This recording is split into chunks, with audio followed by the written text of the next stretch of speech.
So, you're gearing up for the JFLT Level 3 exam and you need to get a solid handle on Russian hybrid warfare. Well, you've come to the right place. We're going to deconstruct how to build a top-tier argument on this piece by piece. Right, let's just dive straight in. The real challenge with hybrid warfare is that it's huge, it's complicated. And for a level 3 pass, you know a vague answer just isn't going to cut it. What you absolutely need is a clear, structured, and evidence-based way to cut through all that noise.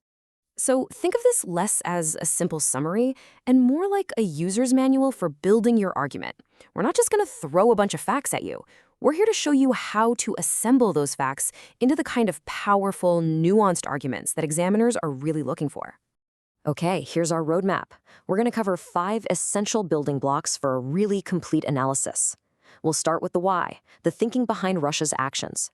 Then we'll move to the what of its doctrine, the how of its toolkit, the where we've seen it applied, and finally, how you can master the analysis for your exam.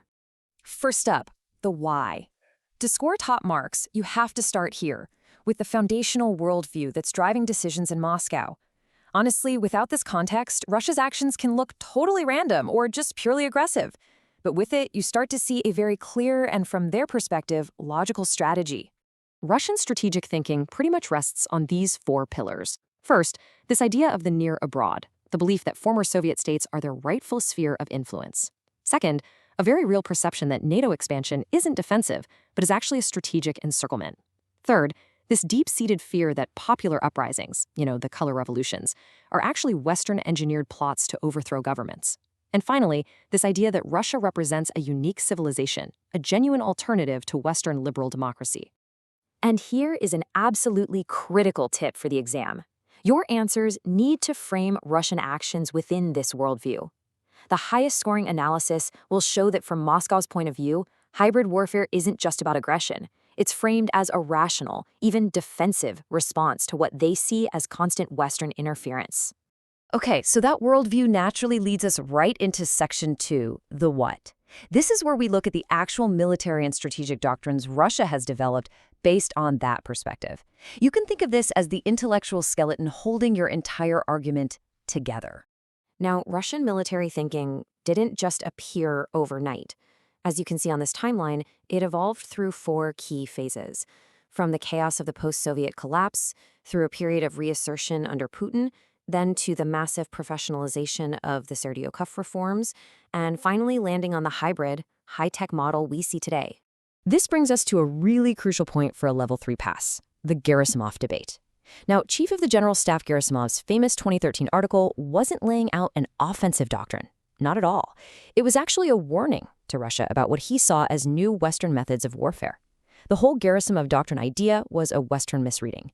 Showing you understand this distinction, that's a mark of really sophisticated analysis. So, if it's not the Gerasimov doctrine, what is it? Well, the term the Russian military actually uses is new generation warfare. And the core idea here is that conflict is a constant continuum. It blurs the lines between war and peace. It's a whole-of-state approach where the main goal isn't just blowing things up, but actually paralyzing an opponent's will to even fight back. Okay, so we've got the worldview, and we've got the theory. Now for Section 3, the how. Let's get practical and look at the actual instruments Russia uses to execute this strategy on the ground. This table gives you a sense of the sheer breadth of the toolkit. It's this coordinated blend of deniable military tools, like Spetsnaz special forces and private military companies, with a whole suite of non-military tools, like state media, social media manipulation, and even using energy as a political weapon. This right here is the hybrid approach in a nutshell. This quote from Peter Pomerantsev is absolutely central to understanding the information warfare piece of this. The goal of things like RT or online troll farms isn't really to convince you that the Russian version of events is the truth. No, the goal is to shatter the very idea of objective truth itself, creating a fog of confusion where it becomes impossible to decide on anything. And these tools are not used randomly. They're applied with a really careful calibration along an escalation ladder, just like this one.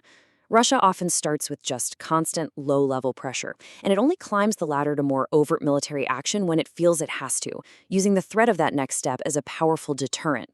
All right, on to Section 4, the where. Now this is essential. Connecting all this theory to specific real-world examples is what a Level 3 pass is all about. This is where you demonstrate that you can actually synthesize the information and apply it. And Ukraine really is the central case study here. The 2014 annexation of Crimea is the textbook example of hybrid warfare in action. The little green men, the information campaigns. The war in the Donbass that followed showed a heavy reliance on deniable proxies. And, of course, the 2022 full-scale invasion shows us what happens at the very top of that escalation ladder, when Moscow decides the hybrid tools just aren't enough anymore. But other cases are really crucial for your analysis too. The 2008 war in Georgia, for example, set the template for using these frozen conflicts to permanently block a country's path to joining NATO. The Baltic states, on the other hand, are a key example of how Russia operates in that gray zone against NATO members, using tools like cyber attacks that are designed to cause major disruption without triggering an Article 5 response. And that brings us to our final section, mastery. This is all about taking these components we've talked about and polishing them into an argument that demonstrates a true high-level, level 3 understanding. Here's a pro tip for elevating your answer. Cite your sources. Referencing thinkers like Galati or Kaufman or Pomerantsev shows the examiner that you've done the reading and that you can actually engage with the wider strategic debate. This is what turns a simple description into a genuine top-level analysis. And look, if you want a simple, foolproof formula for success, here it is. For pretty much any exam question on this topic, just follow this 5-part structure. Define the concept, explain how it works, cite a relevant author, apply it to a case study, and finally, evaluate how effective it was. Simple as that. If you need to boil everything we've talked about down to a single takeaway, this quote captures it perfectly. The core strategic goal of Russian hybrid warfare is to create a permanent gray zone, to keep its neighbors in this state of strategic limbo, where they're unable to fully break free and align with the West. So there you have it. We've laid out the entire framework, from the strategic why to the tactical how, and even the exam technique itself. The final question really is for you. How are you going to use these building blocks to construct your own top-tier analysis? You've got the tools now. Go ace that exam.